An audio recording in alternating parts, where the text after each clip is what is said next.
What's up everybody and welcome to the channel. Today we're going to take a look at this 2024 Subaru Crosstrek Limited. Now this one's finished off in the blue sapphire. MSRP is around $35,000. Now last week we had the Jeep Compass Latitude as our press car, and now we have this. They're basically direct competitors, both the same price, both kind of compact crossovers with the off-road style. So the question is, would you buy the Subaru over the Jeep? Obviously Jeep has a ton of off-road character and history. However, Subaru kind of has the same thing. This is a adventurous outdoor style vehicle. So with that said, would you go for the Subaru Crosstrek over a Jeep Compass? This definitely has a lot of heritage to it as well for the active lifestyle. So let's see what this vehicle has to offer. Finding that hood latch, you're gonna get, of course, Subaru's Boxer engine. This is the 2.5 liter flat 4-cylinder motor. It has 182 horsepower with 178 pound-feet of torque. We have the symmetrical all-wheel drive system and a CVT transmission with an 8-speed shiftable mode. Now with that, this can tow about 1,500 pounds, can even get 26 miles per gallon in the city with 33 on the highway on a 16.6 gallon fuel tank, and curb weight is around 3,300 pounds. Now for the styling, it definitely looks like a Subaru all around. Got a nice set of headlights and they kind of cut towards the grille. All this gray color as well as some black. Subaru badge in the center. Nice openings throughout the center of the grille as well, both upper and lower. And then you have all this plastic cladding, kind of traditional for Subaru to have a ton of the plastic, but you have that all throughout the front. LED fog lights, nice trim piece as well. It's got a good look. It looks like a Subaru, like I said, but it definitely looks nice as well. So it's got kind of that whole vibe going to it. Good sizing, some sharp lines on the hood. And then at the side, you're gonna see how that plastic makes its way into these fender flares. So you got the nice golf ball texture to it as well, all the way through. And then a cool set of 18-inch wheels. Two-tone color. And then you have some gray on the mirror cap, along with a turn signal, and then black trim throughout these windows. Up above, you got a set of roof rails, your sunroof up there as well. And then for the side profile, you can tell it's a more compact vehicle. Got some nice sharp lines throughout it. Fenders have some bulging to them. And then in back, got a nice set of taillights. Nice sharp design, a couple halogen bulbs in there. And then we have all of our badging, and then more of the plastic material. Got some sharp lines over here with your reflectors. Cool diffuser in the center, parking sensors, backup camera.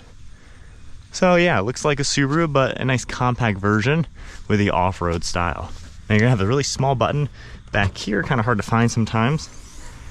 And then a pretty squared off rear end. So definitely roomy back here for some items. Got some storage on the far right and left side. And then underneath, we even get a spare tire with all of your equipment. Got some LED lights in here, privacy cover. You can also pop this down if needed. And then you can pop these. And of course the seats will fold down if the seats themselves up front aren't in the way. So you can see just how much more space you're gonna get. Got a handle over here to close it. All manual. And then taking a look at the interior.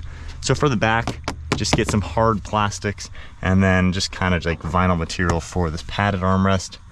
And then you can see how these are gonna fold down nice and flat, giving you tons of space. Now the seats are pretty cool looking. You're gonna see the black leather color along with the gray, all this orange contrast stitching, and these cool hexagons and the perforations have orange in them as well. This can seat 3 people back here. We got an armrest and cup holders, storage behind the passenger seat, just a couple plugs, and you still have access to these to pop these down and fold them. And then hopping in the back, so I'm 5'11".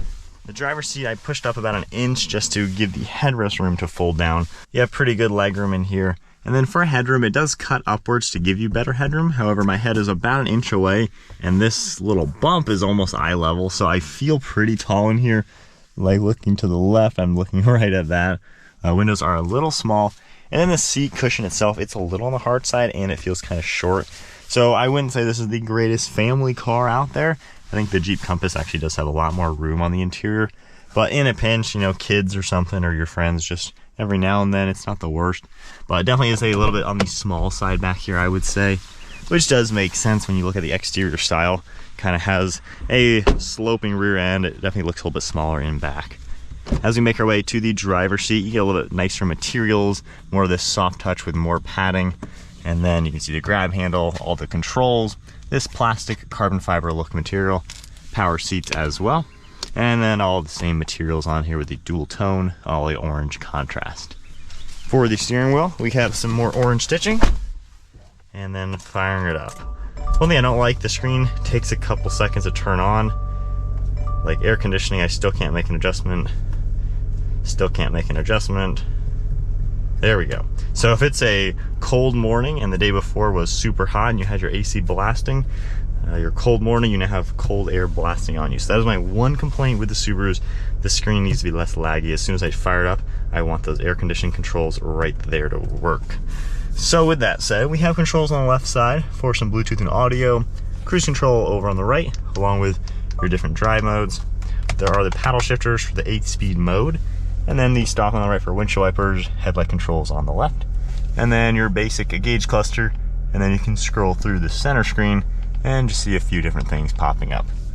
Got some interior lighting, one of your air vents, and just some hard plastic material. You have this kind of textured material as well with more of the fake carbon look. And then up above we have your drive modes for the X mode. Then you can continue over, see some vitals within the car, and then a few other things. For all your apps in the center, pretty nice the way everything's laid out, very large tiles. We have that home screen right there. Going under car, you're going to see a lot of different settings, the vehicle controls, we have driver's assistance, more settings as well. Driver profiles will pop up, and then climate control, you do have these always here as long as the screen has turned on, but then there's also the shortcut right there to get you to your full screen. So pretty decent layout overall. I would say just the lag is the biggest complaint I would have. In reverse, wouldn't mind the screen filling out more of the screen for the backup camera, but you still kind of see everything you need. You got the rear cross traffic, and it's pretty HD graphics. There's a wireless phone charging pad, and then your plugs. You can see your drive select, electronic park and brake, heated seats, extra storage, and then good padding on the armrest with a nice amount of storage. Good sized glove box as well. And then one last look at the interior. It looks like a Subaru in here, nothing that you wouldn't expect. Overall, pretty nice place to be up here. I do really like the seats and the colors. And then you have just a gray headliner, manual sunshade, all those controls with your dome lights, and then a thin mirror. Subaru's eyesight system is all located up here as well. And then we have nice size sun visors with the extra piece along with a mirror up in the center. All right, so setting off now in the Subaru Crosstrek.